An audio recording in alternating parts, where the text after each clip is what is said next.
Going for parties, meeting new people at music events is passé. Urban singles are rebelling against social norms, they are meeting new people online, and cities have a growing dating subculture thanks to the trend of dating apps. If you're single and looking to mingle, all you have to do is use your smartphone. Tinder, I came to know from my friends and all on sleepovers. That was the time I installed Tinder, and I think I used it for 6 months, and then later I uninstalled, and then later I used it for 2 months, and then again I uninstalled it. I was using Tinder. I got to know about it from a YouTube page called Being Indian. So I just watched the video. There were many positive feedbacks. So I thought it must be something interesting. So I downloaded it.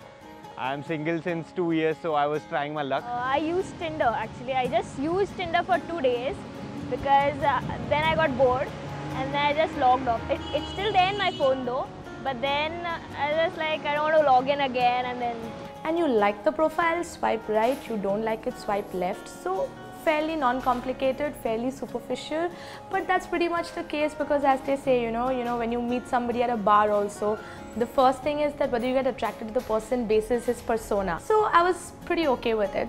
So thus began the game of swiping left and right. Today, the most popular dating app by far is Tinder. It has an astonishing growth rate of 4% every month, and globally, users have swiped through 1.6 billion profiles since its launch in the US in 2012. While in the West, Tinder is known as a hookup app, in India, it is mostly used to go out on that very first date. Profile is typically, it's not like really very elaborate or something.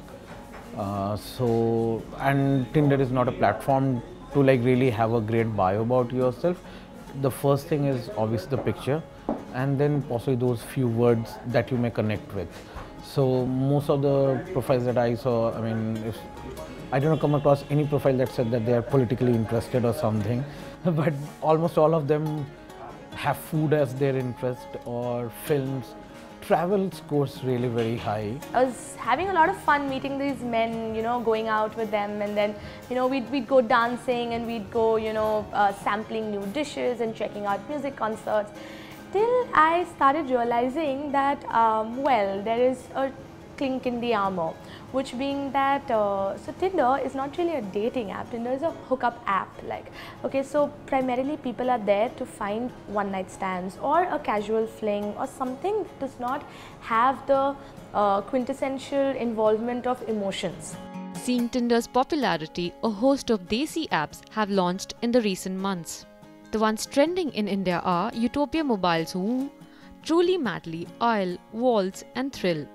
While Woo offers a new algorithm to show matches, Oil charges to send exclusive requests, while Waltz claims to be an app that is pro-women. Our app essentially is a platform where we provide an opportunity for educated individuals to meet based on their personalities and similar interests. What we do is, and what actually sets us apart, is that for men it is by invite only, and it helps us filter the profile to a certain extent.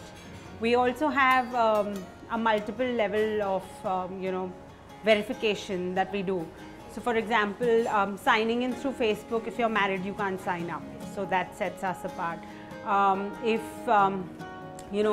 multiple levels we do an email verification, we do a mobile number verification where we send you a one-time password, we do a LinkedIn verification, and then you get a trust score. So every level you verify, your trust score improves, and the other person who's interacting with you obviously knows you're a better rated profile then. But it's not just about love. The business of dating apps is pegged at $4 billion, and as India is set to become the youngest country in the world in the next 5 years, each new app is hoping to cash in on this burgeoning youth population.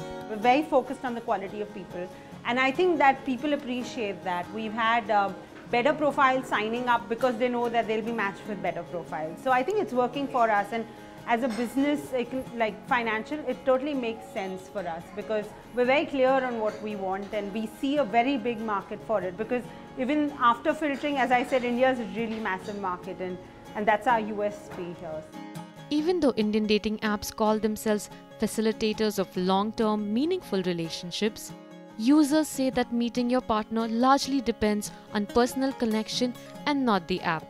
A common refrain is that there is an expectation-reality mismatch which is compounded by different age groups looking for different things.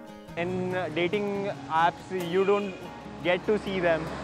You don't see their reactions and all.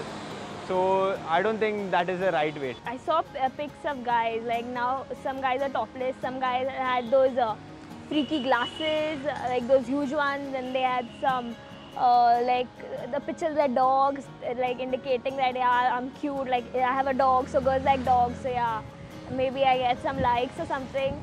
It's really of no use. I mean, what's the use of just showing off?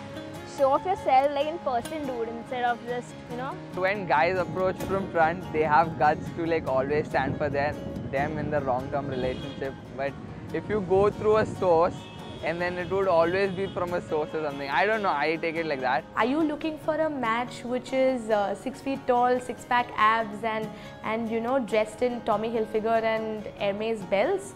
Is that what you want? Or do you want somebody who is your, you know, archetypal kurta and pajama and jhola with a DSLR in his hand? So, the choice is yours, how superficial you want to be. Technology is obviously changing the way millennials find love, and this newest form of tech courtship has found resonance amongst many. But only time will tell if dating apps make an impact in India's tradition-heavy social structure.